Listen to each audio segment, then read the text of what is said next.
Hey everyone, I'm Travis and this is Abby. Welcome to Concussion, a podcast where we dive deep into the world of brain trauma, breakthrough treatments, and inspiring recovery stories.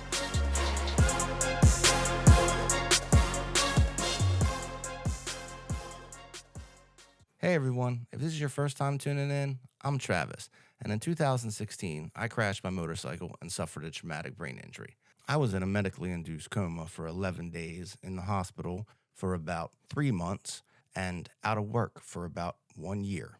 Abby was my physical therapist. We decided to start this podcast as both a survivor and a medical professional. So, if you're interested in things like that, stay tuned.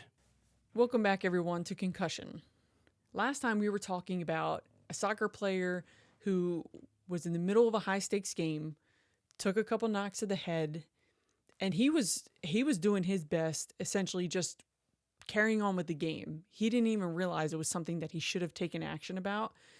And we kind of illustrated how concussions in that scenario can sometimes be underreported or underdetected. But then we went through everything that happened afterwards. And a lot of that you could relate to, Travis. Oh yeah, for sure. So, let's talk a little bit about that. When was that game? Like what happened? So for this sake, let's use the time frame of, let's say that game was 2 months ago.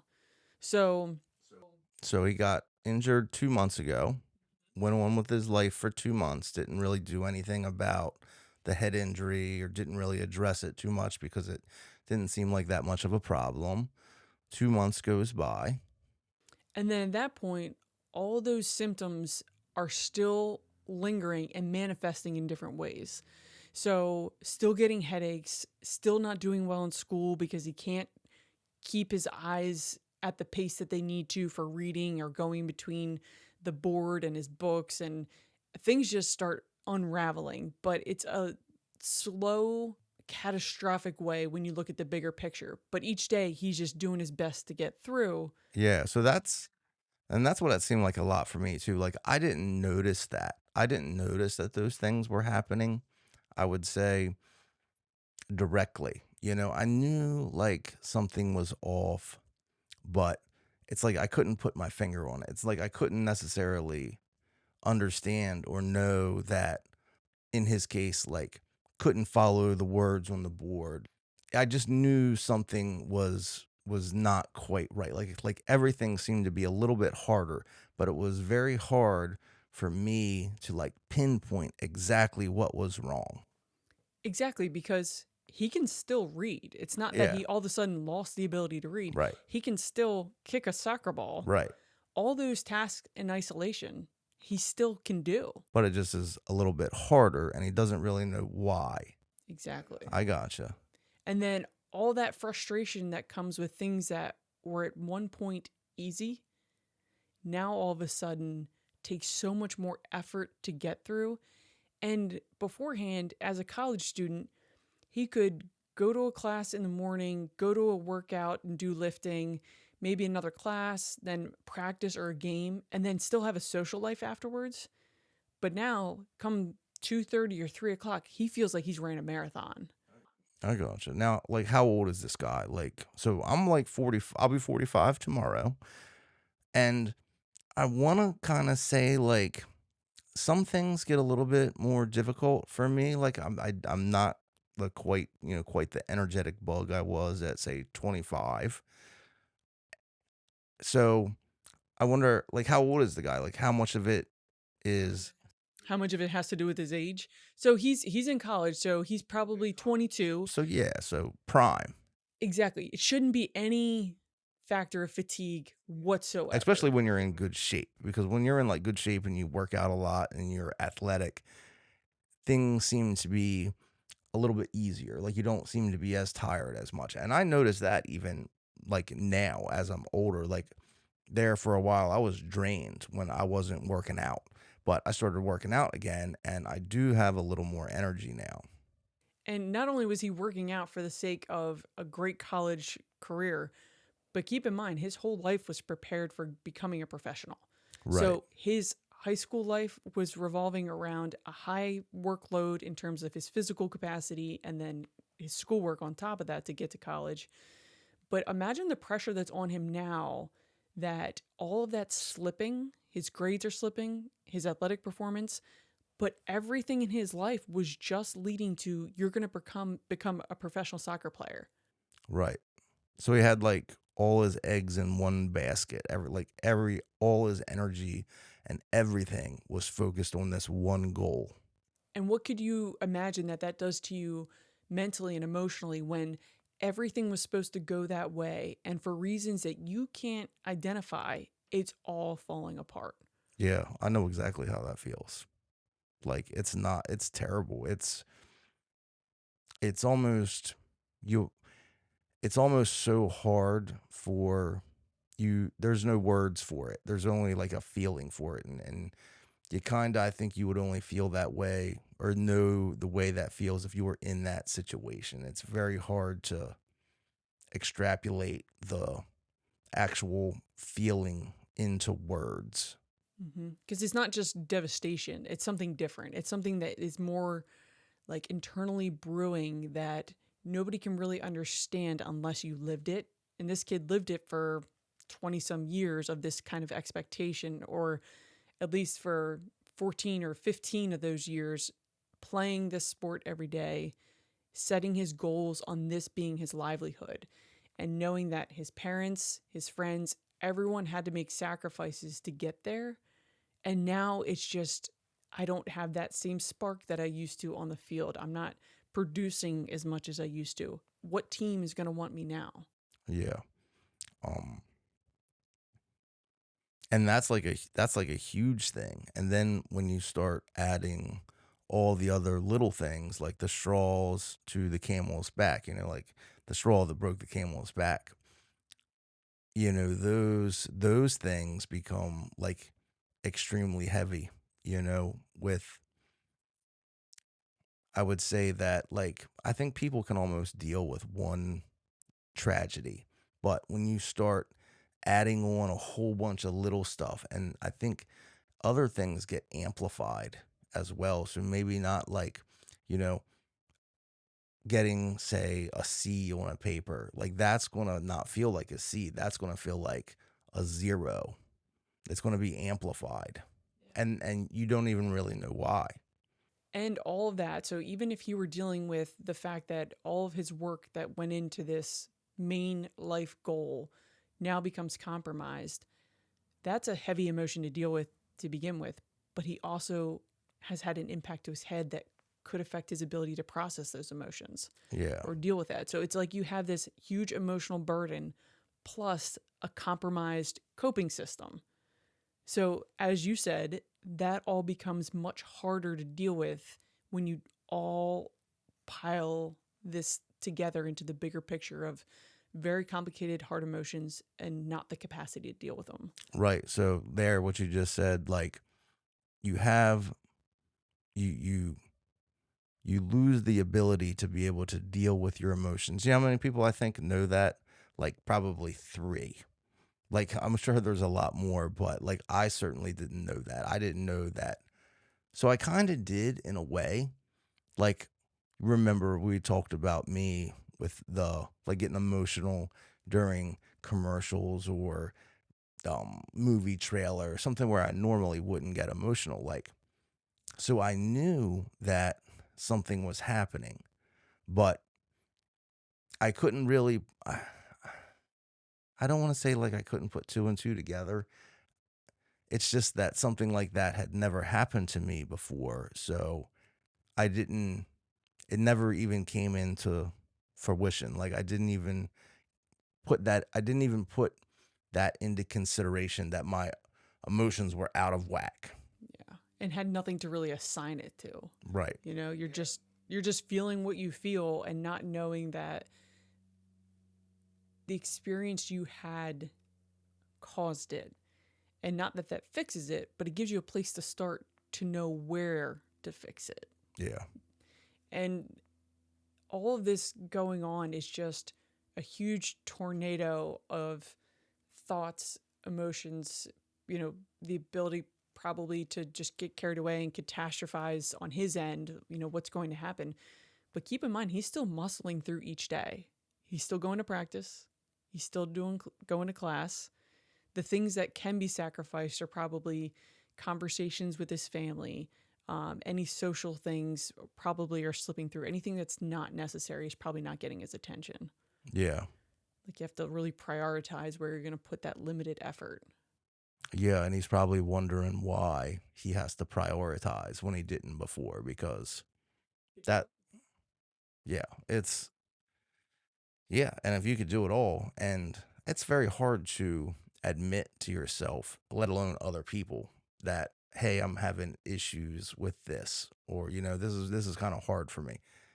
Psh, I could never say like, "Oh, that's hard." Like, "This is difficult for me. This is hard for me." I would never say that in like, to my friends at work. I would never ever say that. Like, even now. Like, I would never be like, "Oh, man, I don't know if I can do it." Like, I would do whatever it took to Disguise it. disguise it Yeah. and make sure I got whatever it was done and, like, damn my health or my feelings. Like, it's kinda like that appearance you have to keep up because that will like follow you for a while. If you say, "Oh, I can't do this," then like down the road, who knows what would happen? And that's just an extra layer of pressure on top of all that other emotional turmoil is that pressure to perform, not Yeah, backing down from things that used to be able to do easily. yeah, So, the way that we're explaining how he can do things in isolation, he can read when it's hmm just the job of reading, he can kick a ball when it's just that job. At the end of the last episode, I hinted to the fact that now that he's playing in this condition, his risk of getting injured is so much higher. So we have this guy who's doing his best to keep on because he knows that's what's expected of him. But in that same way that we explained, his function in isolation is perfectly fine, but when he's expected to do it all, it's now much more taxing. That same situation overlaps with what happens with him physically. So when he's on the field, if it's just tracking a teammate down the field to know where to pass the ball, if it's just kicking the ball towards the goal, he can do all those things fine.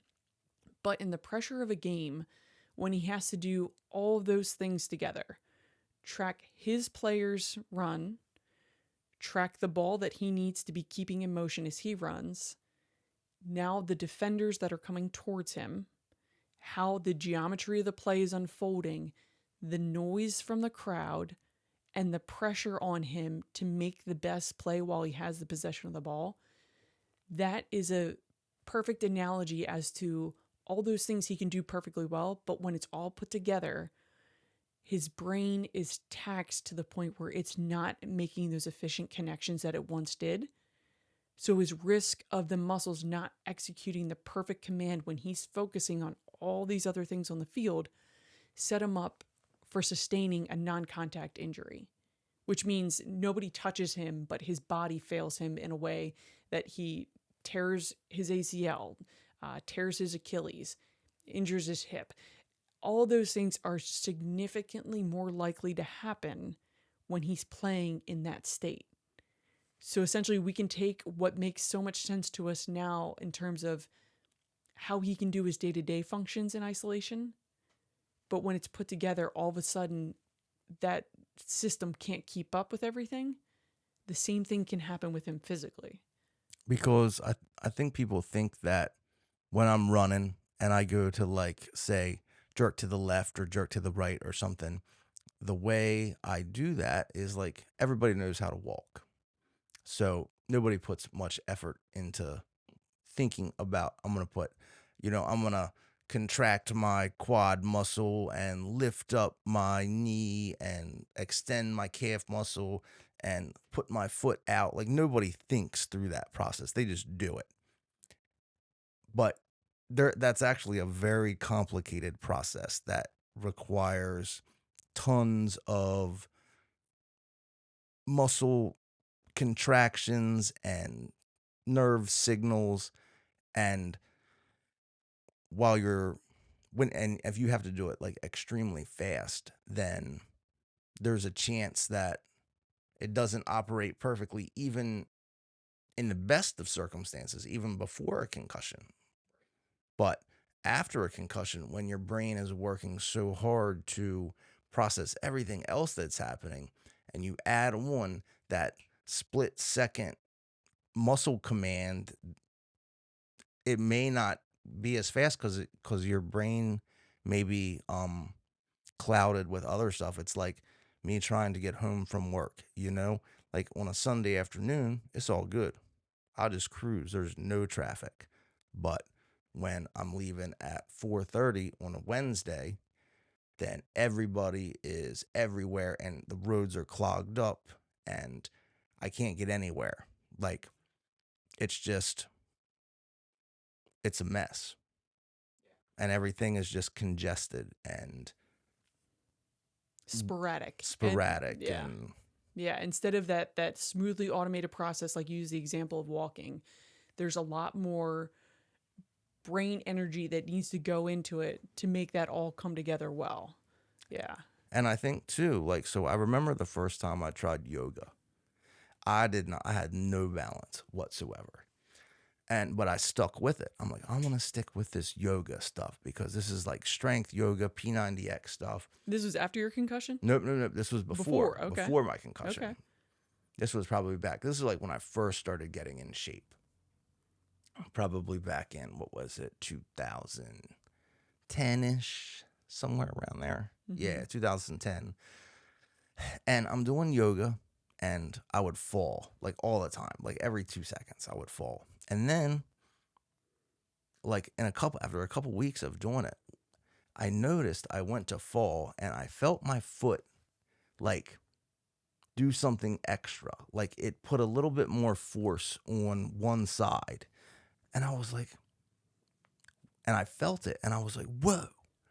I was like, I couldn't do that before. And now I'm still balanced. Like I've been balanced for like 3 minutes. I was like, you can learn how to balance yourself. Like it's not something that you're inherently born with. Like you can learn balance. And that was like a life-changing moment for me. Like I was like, oh wow.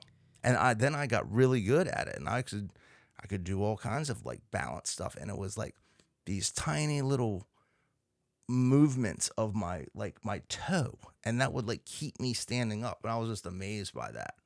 It's like that process all of a sudden became automated for you. Yeah. And then you didn't have to think so hard to do it. Right. That's a good example. Because at first it takes a lot of energy and focus. And then after you practice it and becomes a more familiar pathway, then your brain learns what it needs to pay more attention to, what it needs to pay less attention to. And then you have that system in place. Yeah. It's like that circuitry is set. And then you can continue to recruit it. And it's a skill. You're good at it. It's automated. Yeah. Yeah. It's amazing. Yeah. Yeah, I was pretty blown away by that. And that's what happens, I guess. That's why, pro football players and soccer players and basketball players, like, they're so good because they have that, like, muscle memory of just, like, greatness. That automated response, because they've done it so many times that their body is just used to executing either that explosive pattern to be able to take off from the line of scrimmage if it's football, or a certain stepping and striking pattern for soccer. That same thing happens. You do it enough that your brain starts to expect these certain patterns and, muscle engagement patterns that help execute that larger movement, that eventually it becomes thoughtless. Right. But at first, when they were first starting that, it involved a lot more brain energy. And then they get so good at it, it becomes automated. But then even in that automated process, as you explained so well with the walking example, that once your brain has all this sporadic activity and a lot more attention and focus to be able to just do those things that were automated, it sets the stage for the tiniest little misfiring to happen. And then it could lead to something such as an injury if you're playing sports. But if you're not playing sports, you might notice it in other ways. Like for you, if you were to try the balance stuff afterwards while you're talking to your wife and paying attention to what time it is because you're expecting a delivery. All those things together are more tax and can compromise that once automated system. Yeah. Yeah. And then something else that really stands out in that whole process of being an athlete and balancing so much at once, I know noise was a huge issue for you. Oh yeah. So this Still kid's is. playing in packed stadiums where there's commands from his coach being yelled out, fans yelling, all sorts of auditory stimulus. What do you imagine that's like when you're just barely holding it together to be able to get through the Like, game? it's hard enough to be in the room, like in a room with a couple other people talking and a lot of things going on. Sometimes I just want to be, I want to have absolute silence. Like it's almost like a lot of noise and a lot of commotion is like working out, or it's like sprinting.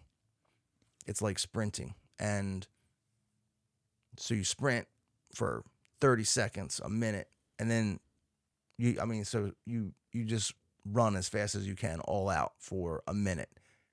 You have to sit back for a second and like give your body a chance to build back up some oxygen and ATP and these essential things that you need to function properly. And I think noise can be just like that. So when you hear a lot of things going on and it's a lot of commotion, it's literally like sprinting. But you don't have that opportunity to rest from the sprint if you're surrounded by that noise for a long period of time. Yeah. You know, you don't have that mute button to be like, all right, let me get it together and then I can get back into this noisy environment. Drives you crazy. Like, it's bad. And so, out of all concussions, TBIs that are diagnosed, 60% of them experience that noise sensitivity. The auditory. And there's even a term for it that it gets to the point where it's painful. Painful. Like physically painful. And sometimes for people, it's a certain pitch that just feels like a nail going through their eardrum. For other people, it's just the noise in general, like regardless of the tone of it or the nature of it. But I remember for you, that is something that just really could dictate your mood. Oh yeah. So I remember one time I was getting my hair cut, and it was a small barber shop, and a lady had a little kid in there. It was like maybe 3 years old. I don't know, little boy. And he started crying because he was getting his hair cut, and he screamed for the entire time he was there. And I'm telling you, like it was all I could do to not just get up and just leave. Like, it was so bad.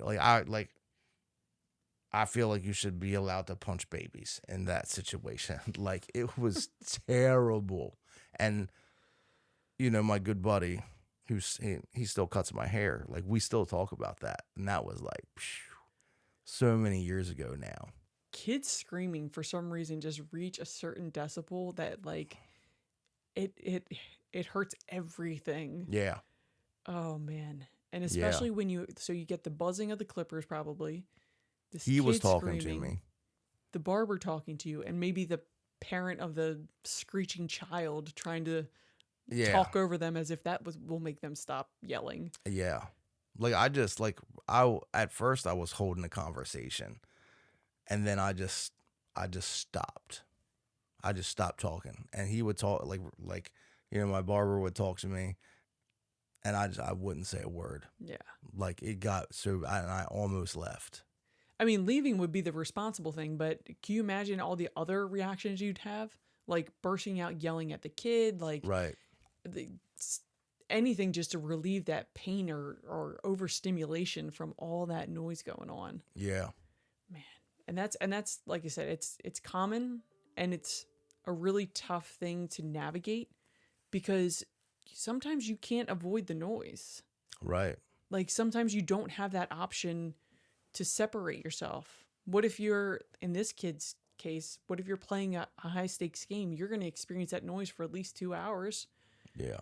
Or what if you're a teacher and you teach kindergarten and they're just all the time yelling, talking, screaming, that whole array of noise can just really be a lot to manage. Oh yeah.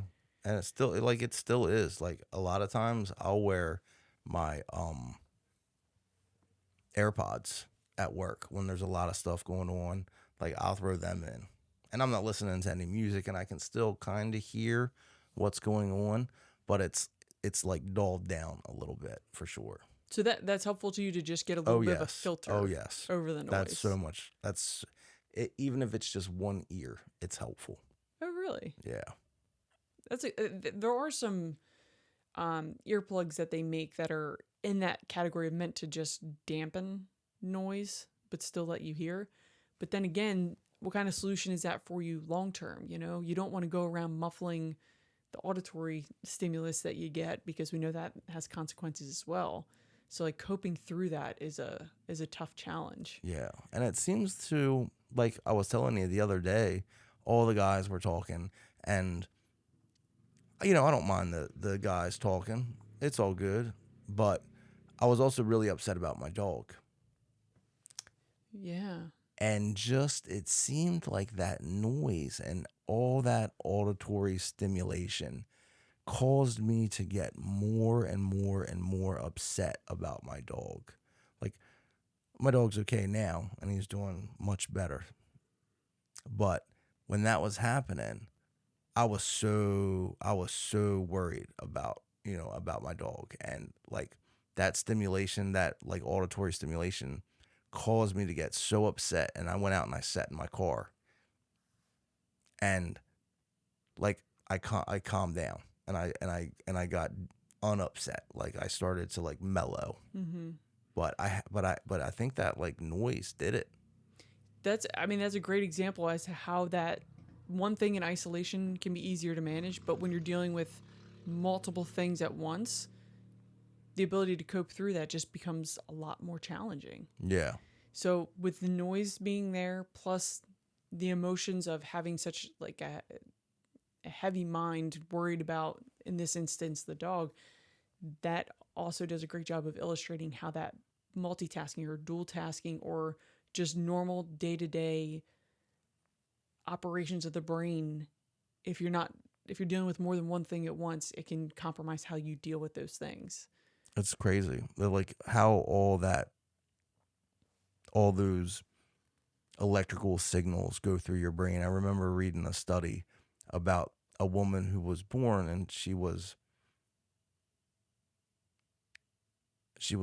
blind and she could read braille, right? She was born and she was blind. She could read braille. Then she had a stroke and the part of the brain that it affected was her visual cortex. Then she could no longer read braille.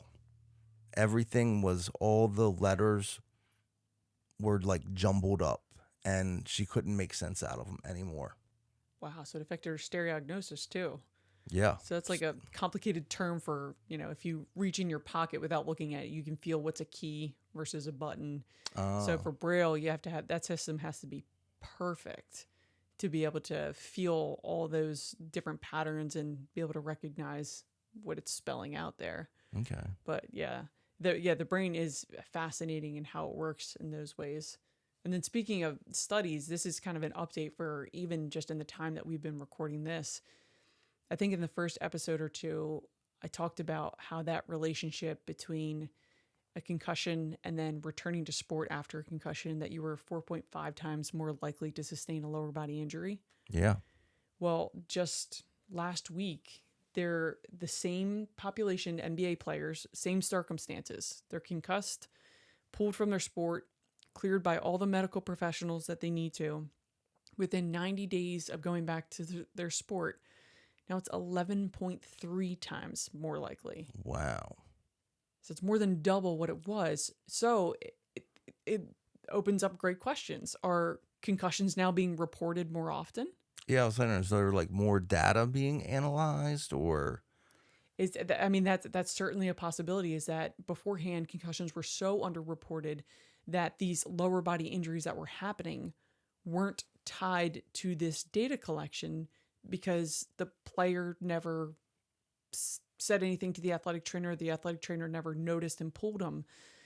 But the fact that they're using those same parameters and finding 11.3 times more likely, I mean, that's a huge, huge correlation. Yeah. Like, and how are they not? Why is there not a plan in place to do something about this? Because this could make us understand why injury risks haven't really changed over the past few decades. If you think about all the technology that we have and all the things they analyze about the athlete, everything from what they eat for breakfast, their specific gravity of their urine, all this really detailed information, but we're not influencing the injury rates. Is this the missing link? Yeah, maybe. I mean, I would think that that's a pretty freaking big one that you'd want to analyze, you know? And treat the concussion. Yeah. That's the, like, that to me is, especially as we've been talking through this time of what this athlete is experiencing internally, and how for us it makes sense he can't balance all of this because his brain just hasn't had a chance to recover and rewire and do so successfully. That makes sense that even if the concussion was reported and he went through the traditional return to play protocol of, all right, can you run? Can you cut? Can you jump? Can you do all this without nausea, dizziness, or headache? We're missing the boat in terms of how do we actually see if this athlete's ready to go back? And it doesn't, and I think a lot of times when that's brought up, there's a lot of hesitation from coaches and GMs of teams of, oh, we don't want this athlete to be out any longer. And I don't think it's necessarily the solution that the athlete has to be out longer. Just the recovery has to be a lot more purposeful. We need to do better than just exposing them to solitary stimulus of just, can you hold your balance on one leg? Can you just run? Can you just track the ball? Let's put it all together in a way that would allow his brain to be prepared for those challenges. Yeah. And it's like when you were saying that, and Jalen Hurts, when he said, well, I completed the return to sport concussion Protocol. protocol. Mm-hmm. Maybe he doesn't, maybe he doesn't know. Exactly. Maybe he does. The only guide he had to go on was what the doctors and what his team was telling him. Hey, look, if you can do this, you're good. So maybe he thought he was good. Hey, I did what they said, so I must be good. I think you're exactly right. Yeah. I don't think that on either side, either on the people that are providing the care or the person that's reporting the concussion, I don't think there's any fault to be placed either way, because an athlete, like I said, in the experience of a high stakes game, they're going to get bounced around a lot. There's going to be contact. Yeah. They're going to hit the ground. They're going to hit their head. There's all sorts of things that happen. But with their adrenaline being that high, Yeah. and their only focus on scoring or whatever the case is, they're not really in the position to assess, is my brain okay? Yeah, for sure. Like, especially when you mention that, like they have adrenaline pumping. So, And the pressure's on them. They need to perform. yeah. Like I've seen people have their adrenaline pumped and like break their arm and like still be able to move it. So you're certainly not going to let a little bump on the head bother you when all that, Right. when all that adrenaline's pumping through your body. And your self-inventory might just be, all right, I'm standing up, I can run, I can do everything, let's keep going. Yeah. It's not like, well, am I following everything correctly with my eyes? Can I think about multiple things? None of that's on your radar. No, not So at it's all. really not that the athletes are underreporting on purpose. That might have been the incentive, 5 or 10 years ago of don't say anything because you're going to be pulled for an indefinite period of time.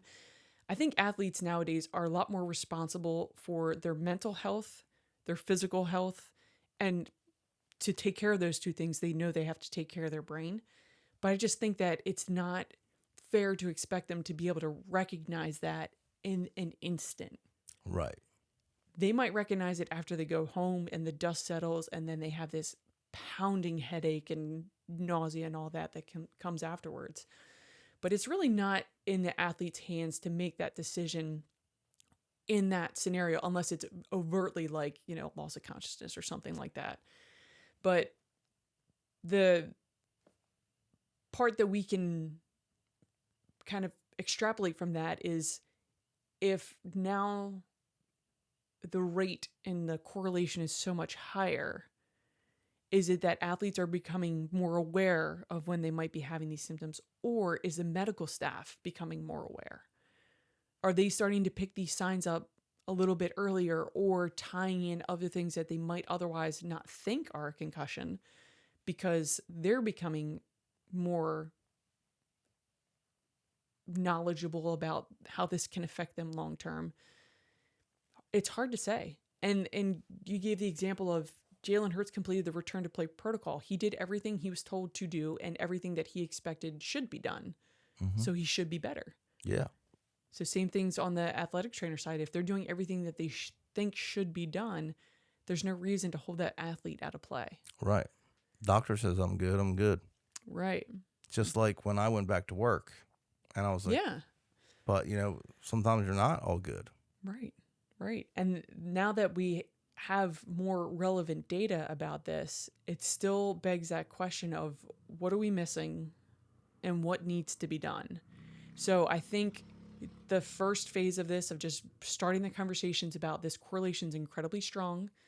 And with all of the resources we have to assess player health, injury risk, we could analyze everything about a player, but we still haven't influenced injury rates in a meaningful way.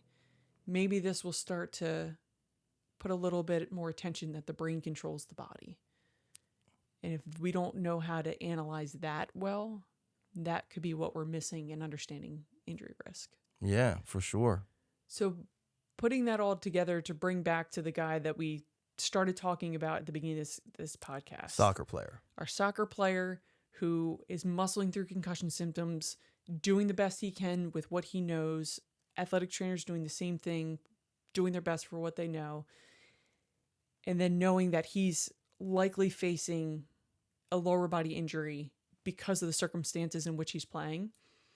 The hard part for athlete identity has already been compromised. They know themselves to be a good athlete, and that's what they expect of themselves moving forward. Now, the really sad part is, imagine if he had to deal with all of that and then something like an ACL tear. He's going to be out of his sport completely for at least 10 months and just facing the silence of rehab. So what's ACL? What is your ACL? I've been wondering that. ACL. Oh, okay. That's a good question. So the ACL is the anterior cruciate ligament. So it's a ligament it's like a rope. So it's not supposed to expand or contract. And it goes between two big bones in your lower leg. So the femurs in your thigh, and the tibia is one of the two bones in your shin. And at the knee, these two have to make a joint. At the knee, it's just one bone sitting on top of the other, right? There's not really like a whole lot of structural stability to that. So the knee really relies on several ligaments that create that stability, that allow you to kind of just stand without, the knee collapsing backwards or collapsing forward. And the ACL is a commonly torn ligament in athletes because not only with the front to back motion of the knee, like if somebody plants their foot and then their upper body doesn't decelerate in the way that it should, even if their knee bends inwards a little bit, that's another vulnerable position to tear that ligament. So it's very commonly torn in athletes, and it's something that has a lot of attention in the sports industry because it's so common, it's so expensive, and the athlete's out for so long. If they had, for instance, like a hamstring strain, they could be out for maybe just 2 weeks or so if it's managed well. That's something that's not as debilitating to a team versus an ACL. They know that this athlete is not going to be available for them for like I said, 8 to 10 months. So it's called a season-ending injury. So if you ever see that abbreviation SEI, that's a season-ending injury, because the athlete's not going to be back. They have to get it surgically fixed. They have to go through the whole rehab process, get the muscle stronger again, reteach the knee how to be stable. So I could say that's probably one of the last things an athlete wants to worry about. Exactly. I'd say that the one I hear of the most from athletes is the fear of a ACL tear, and then also the fear of an Achilles tear as well. An Achilles, is that like the same type of tendon? So that one is a tendon. It attaches to the base of the heel, and a lot of times it can be injured from quick change in direction or acceleration forces. But same idea. You have to have it surgically reattached. Have to go through that whole rehab process, and it's a long one. But there's several other non-contact injuries. Those are just the ones that really get the attention of athletes because they're so common and so debilitating. And after a concussion, they are 11 and a half times more likely to sustain an injury like that, which could put them. So you could say that if you get a concussion, there's an 11.5% higher chance that you're going to have an SEI. That's one way to put it. But actually, so this data, so 11.3 times more likely. So what that means is not even 11% chance more likely. It's far greater than that. So that means if you were to take an athlete that plays, in this instance, it's the NBA. And I'll tell you what one other part of that data set that I found very interesting. So if you take an athlete in the NBA who has not been diagnosed with a concussion, and then an athlete who has, and he's returned to his sport, so he's been cleared to go back, within that first 90 days, compared to the 90 days of the athlete that didn't sustain a concussion, he's 11.3 times more likely to sustain a lower body injury. So let me put it to you this way. If you look at data behind car accidents when somebody's wearing a seatbelt versus not, if you are not wearing a seatbelt, you are 2 times as likely to be ejected from the car as opposed to wearing the seatbelt. And then everyone wears a seatbelt, right? Yeah. So it's kind of like he's 200% times more likely to be ejected.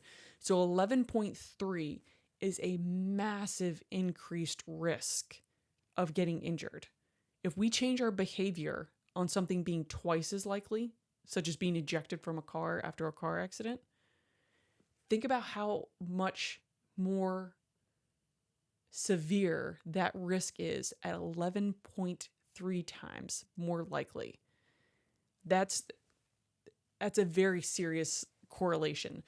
But the other part of that study that I found interesting is they also looked at, in those 90 days, what was the players' points per game? What was their minutes played per game? So they were looking at a couple metrics based on the player's performance.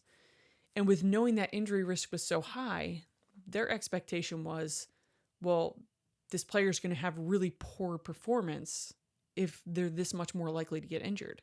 Because they'll be holding back? That was their expectation, but that wasn't the case. There was no difference in, there were 3 metrics to it. I'll bring them up on the next podcast because I want to make sure I get them right.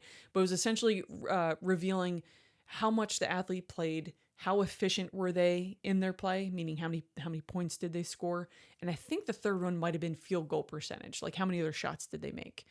So they were essentially arguing like, wow, this is almost like a silent risk. We don't have any other data that we could pull to be able to know, all right, this athlete's going to get injured in that susceptible category of post-concussion because their performance didn't really change. However, I would argue that shot selection probably is different. So for the NBA and basketball, they're probably not shooting off the dribble as much. They're more so catching and shooting. And there's other things that we could look at to know how efficient that player is or how vulnerable they are to injury. Are they running into screens as if they hit a brick wall, or are they anticipating them? There's so much that you can tell in terms of how a player interacts with the court, in terms of, are they staying towards the perimeter or are they driving towards a basket? Are they trying to purposely avoid visual chaos and vestibular stimuli?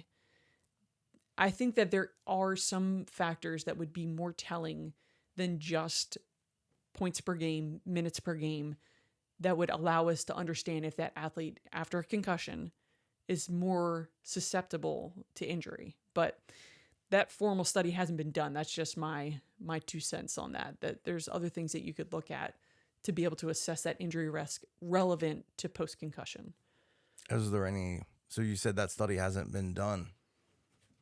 Are there any like plans to do that, or? I'm hoping so. So here's the tough part: science is slow, Yeah, for sure.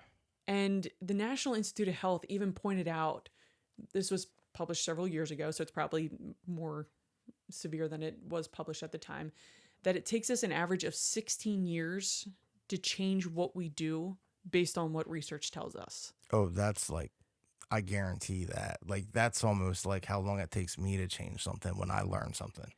Like, So, and that's let alone learning it, but like that, it just is an illustration as that there's so many fascinating things that are being discovered on almost a daily basis. Like there's research being published every day, but it takes us over a decade to change what we do based on those facts. So this research that was done that released this data point of 11.3 times more likely, they've probably been working on this for probably a year and a half or 2 years. And that's how long it takes for it to reach even just a specific community, such as the sports science community. But think about how long that takes to reach a coach, how oh long yeah, it takes to reach a high school athletic trainer. All this data, and I could find out anything I want to know about what happened with, name anybody who's famous. uh, Johnny Depp. Okay.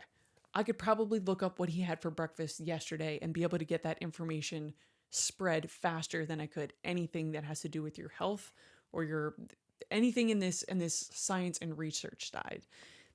It has to be rigorous. There has to be fact checkers, if you will, for all this work that's being done. You can't just publish it and let people accept it. It has to go through such a rigorous process to make sure that's real and that it's reproducible and that it should be something people take seriously. Yeah. So that delays even just the publication process. That's kind of like why it takes so long for medicine to be brung onto the market, right? Because you have to have double blind studies and, Got to test it with animals first, then right. humans, like It's a that. long, Yeah, that's it's a a great long, example. Like there's just so much to it in order for it to reach the people that need it. But in this example, it's been published. Like I said, I read about it last week. But what a shame is it that this information that has a direct correlation of people that would benefit from knowing it, it's going to be years before they hear about it and then understand it and then implement something about it. unless they listen to our podcast. Unless they listen to it here and then start thinking about it. And soon it'll get to the point. So I'm involved in research that we did this past fall. So that's why I'm speaking personally from the fact that research is just, it's a very purposeful process. It has to be slow and mediated, and there's so much that goes into it. So explain to me research. Like, what is the research? Like, do you just like call up some football players and like, hey, did you hurt your leg last week? Like, I don't know. Like, what's the first step? I don't know. So that's a good question. I'll just speak from the example of the one I was involved in. I won't give the details of it, but just the process of it. The first thing is you have to do an incredibly thorough search of what's already been done. So say for Okay. instance in this, So I didn't know that. what's that? I didn't know that. That's good. That would make sense. Yeah, so you have to figure out what's already been done, what's been shown in these previous research studies in connection to what you intend to study. And that process can take probably 6 to 8 months if you do it well. Like you really have to look into everything that's been studied about your topic. So you're almost like patenting your idea because you have to do like a patent search if you want to invent something new. Along those lines, yeah, but instead of patenting, you're just seeing what's currently available. So you just have to review the Gotcha. information that's already been published. Then you have to kind of structure this into a full like scientific process. What is the thing you're going to test? How are you going to know if it works? All of that has to be validated. Hypothesis and all that. Yeah. And how are you going to measure it? How are you going to measure it? Yeah. Then you have to go through an institutional review board. So that means you put together this collection of what research exists, what you plan to look at, why it matters, That's a very important question to answer. Yeah. Where's funding going to come from? Where are your population of people you're going to study going to come from? You put all that together, and it's a very large document, and it goes to an institutional review board, and then they decide, is this safe? Does it matter? And should it be done? Within that, they can question aspects of your study proposal. And their job is to really defend the safety and integrity of the people that you intend to study.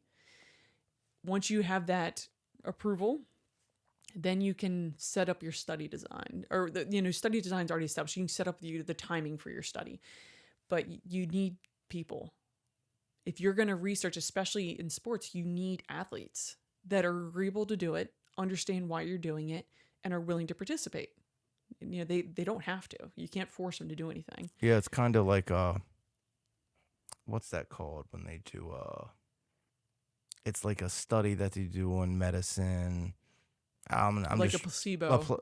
placebo, but it's called something like, and sometimes I have trouble like drawing words, especially when it's later at night. Yeah, time of day is not bad. It's like something trial, like a randomized control trial. Randomized. It'll just, I know it's just, will just pop in there, just randomly. So within the consent part, you have to really make this meaningful for people to be willing to do extra work for the sake of your study. And then you have your initial assessments, you do your intervention, and then whatever time frame you have set, you reassess all that information, and then you have to analyze all that data. Did things change? How did they change? How do you make sense of all that? And then from there, you have to write about it. And if you're writing about things that otherwise haven't been connected, you then have to first write something that's called a theoretical framework as to how do you justify that you're putting all these pieces together. And then if you don't have to do that part, then you would just go to writing about the study. But then it has to be peer reviewed. It has to go through a process of other scientists being able to determine, is all of this valid? Does it make sense in the way that they're explaining it? So that way, whoever picks up that paper once it's published has valuable data in front of them and meaningful results and meaningful conclusions that can help shape their practice. So that whole process together can take a year, 2 years. It's not fast, but like I said, those processes are in place to be able to protect the integrity of what it is that gets published. Yeah. Yeah. So once it gets to that point where it's published, this would be a great place to kind of explain what we looked at and why, so that way we can have an opportunity for the high school level coach, the college athletic trainer, the professional sports scientists to be able to unpack all of this data that we collected and have a good conversation about what could be changed in order to influence that. So that way we're not more than a decade from now wishing that we had taken action sooner. Yeah. So next time, I think we're going to kind of shift directions into more of what things are like for you in a more day-to-day sense, what things are like now. Because we've done a lot of talking about where things started in terms of the hospital, the rehab, your first initial transition back to work. And then we gave 2 examples of what it's like when these concussions are not detected and treated well. But then we need to pivot back to, what does that look like 5 or 10 years down the line? Yeah. What kind of things are important for people to know about? Yeah. Because sometimes it's not, I still don't like to think it's not as easy, but it may not be quite as easy. I'll put something together, like, for sure. Yeah, that can get pretty complicated. There's a lot that could go into that. Yeah.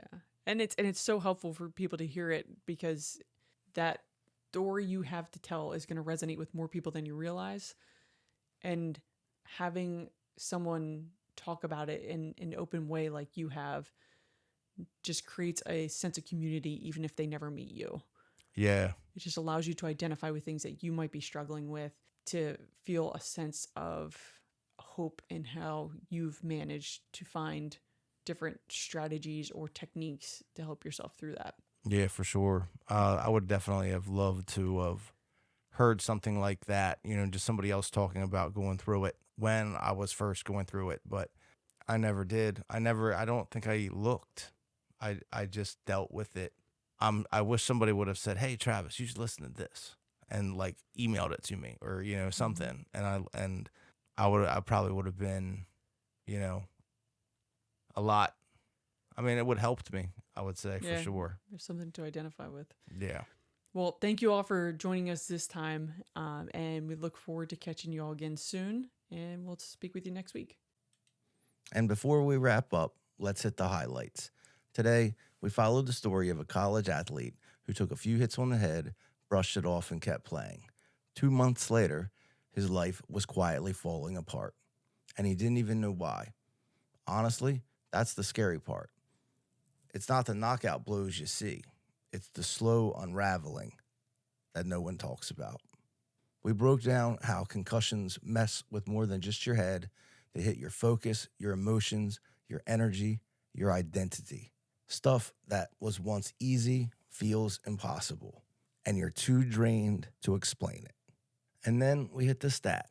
Athletes who return to play after concussion are 11.3 times more likely to suffer a major lower body injury.